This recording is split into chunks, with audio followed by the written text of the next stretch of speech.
জান্নাতের ভিতর থেকে একটা জান্নাতের নাম হলো জান্নাতুল ফেরদাউস। আল্লাহ পাক আমার আপনার জন্য একটা জান্নাত বানিয়েছেন।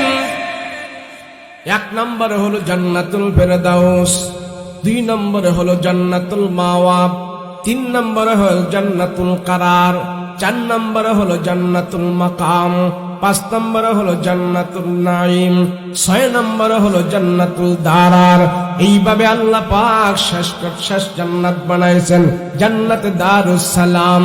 আল্লাহ ডাক দেয়া কয় মানুষ রে, ওই দারুস সালাম জান্নাতের ভিতরে আমি আল্লাহ তাআলা সব জান্নাতীদের সাথে আমি সেদিন দেখা করব। আমার দিদার যখন জান্নাতীরা পাইবে জান্নাতের সুখের কথা ভুলে যাবে। আল্লাহর দিদার যখন জান্নাতীরা পাইবে সব জান্নাতীরা বলবে আমাদের কোনো কষ্ট নাই, আমাদের কোনো দুঃখ নাই। আল্লাহর দিদার পাই আমরা দুনিয়ার সব দুঃখ ভুলে গেছি। জান্নাত আল্লাহর রাসূল বলেন জান্নাত কামনা করো তোমরা আমার জন্য, তোমাদের জন্য জান্নাত কামনা করো। আল্লাহর নবী রাহমাতুল লিল আলামিন বলে জানো উম্মত জানো, আল্লাহ পাক রব্বুল আলামিন সেই জান্নাতের চাবি আমার হাতে দান করবে। ওই জান্নাতের ভিতরে যাওয়ার জন্য সমস্ত নবীরা পর্যন্ত লাইন হয়ে দাঁড়ায়া থাকবে। আদম নবী যায় জান্নাতের দরজায় কোরআন আরবে টাক টাক করে আওয়াজ দেবে। আদম নবীকে জান্নাতের ভিতর থেকে জিজ্ঞেস করা হবে মান আনতা ওয়া মা ইসমুকা, আপনি কে, আপনার নাম কে? আদম নবী জান্নাতের বাহিরে দাঁড়ায় দাঁড়ায় বলবে ও জান্নাতের প্রহরীরা, তোমরা আমার জন্য জান্নাতের দরজা খোলো।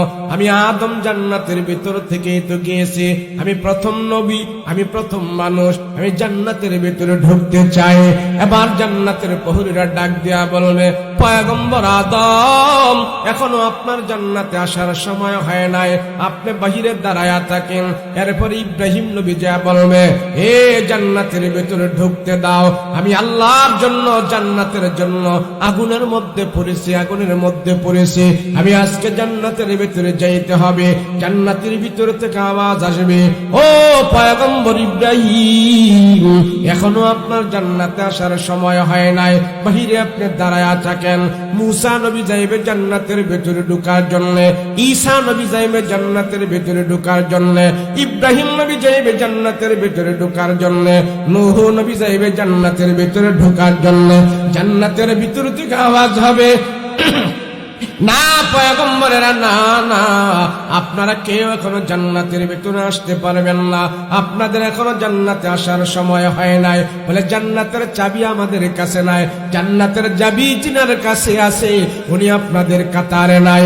সব পয়গম্বরেরা তাকায়া দেখবে সমস্ত নবী আমাদের কাতারের ভিতরে আছে, একজন নবী আমাদের মাঝে নাই। উনি হলেন রাহমাতুল লিল আলামিন, আমার আপনার নবী মুহাম্মদুর রাসূলুল্লাহ। তিনি জান্নাতের চাবি নিয়ে কোথায় চলে গেছে? সব পয়গম্বররা খোঁজাখুঁজি করতে পারবে রাহমাতুল লিল আলামিন কোথায়, মুহাম্মদ কোথায়।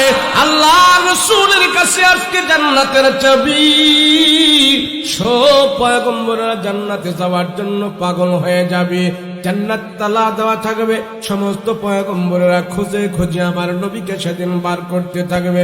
নবীজিকে তারা পাইবে এমন অবস্থায় নবীজি মাকামে মাহমুদের ভিতরে সেজদা দিয়া পরে পরে চাবি নিয়ে কান্নাকাটি করতেছেন।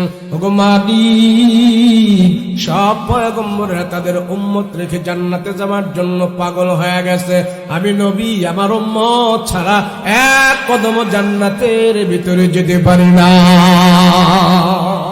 আমার উম্মত নিয়ে আমি জান্নাতের ভিতরে যেতে চাই।